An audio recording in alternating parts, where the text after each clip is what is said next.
안녕하세요, 여러분. 오늘 미국 정치계에 충격적인 소식이 있었는데요. 바이든 대통령이 대선 후보직에서 사퇴한다고 발표했습니다. 이는 11월 5일 대선을 앞둔 시점에서 미국 정치사에 전례 없는 일이 되었습니다. 이번 결정의 배경에는 바이든 대통령의 고령에 따른 건강 문제가 결정적인 원인으로 작용했다는 것이 전문가들의 일반적인 견해입니다. 사실 바이든 대통령의 건강 문제는 오랫동안 논란의 중심에 있었습니다.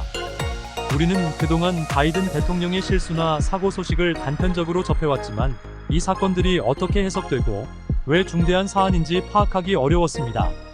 오늘은 그동안 우리가 조각조각 들어왔던 바이든 대통령의 건강 상태 정보를 한 번 더 살펴보고 이 문제가 왜 결국 그의 사퇴로 이어졌는지 알아보겠습니다. 사실 바이든 대통령의 건강 문제가 야기된 것은 지금이 처음은 아닙니다.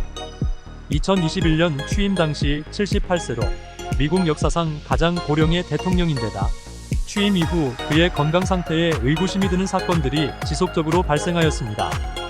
2021년 3월 에어포스 원 계단을 오르던 중 바이든 대통령이 3번이나 넘어지는 장면이 전 세계에 보도되었습니다.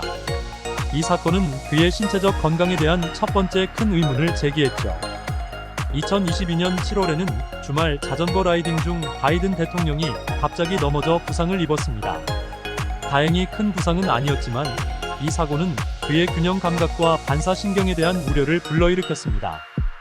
2023년 6월 공군사관학교 졸업식에서는 또 다른 아찔한 순간이 있었습니다. 연설 후 바이든 대통령이 갑자기 비틀거리며 넘어지는 모습이 카메라에 포착된 것인데요.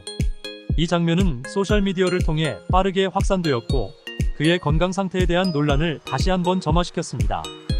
이런 신체적인 사고들 외에도 대통령의 말실수나 혼란스러워 보이는 모습들이 여러 차례 보도되었습니다. 예를 들어 지난해 6월 바이든 대통령이 우크라이나 전쟁을 이라크 전쟁과 헷갈려 한 일이 있었어요. 푸틴이 이라크 전쟁에서 분명히 패배하고 있다고 말했던 거죠.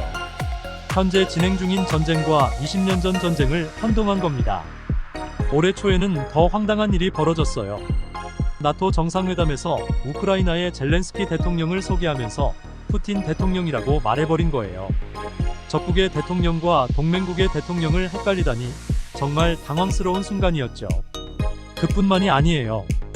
현직 프랑스 대통령을 30년 전에 돌아가신 미테랑 대통령으로, 독일 총리를 20년 전에 헬무트 콜 총리로 혼동하기도 했습니다.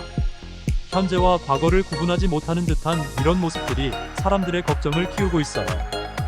이러한 사건들이 반복되면서 백악관 측에서는 정기적인 건강검진 결과를 공개하며 바이든 대통령이 직무수행에 무리가 없다고 국민들을 안심시키려 했습니다. 하지만 그 건강검진 결과에 인지기능 테스트에 관한 항목이 빠져 있어 논란은 완전히 해소되지 못했습니다. 결국 이러한 우려가 현실이 되어 바이든 대통령은 오늘 대선 후보직에서 물러나게 되었습니다. 이는 민주당에 큰 충격을 주고 있으며 당은 긴급히 대체 후보를 물색 중인 것으로 알려졌습니다. 현재 상황은 매우 유동적입니다. 카말라 해리스 부통령이 가장 유력한 대체 후보로 거론되고 있지만 민주당의 최종 결정은 아직 불확실하며 미셀 오바마도 잠재적 후보로 언급되고 있습니다. 이 급작스러운 변화가 11월 대선에 어떤 영향을 미칠지 많은 이들이 주목하고 있습니다. 우리는 이 역사적인 순간을 주시하며 미국의 정치적 변화가 한국을 비롯한 전 세계에 어떤 영향을 미칠지 지켜봐야 할 것 같습니다. 시청해주셔서 감사합니다.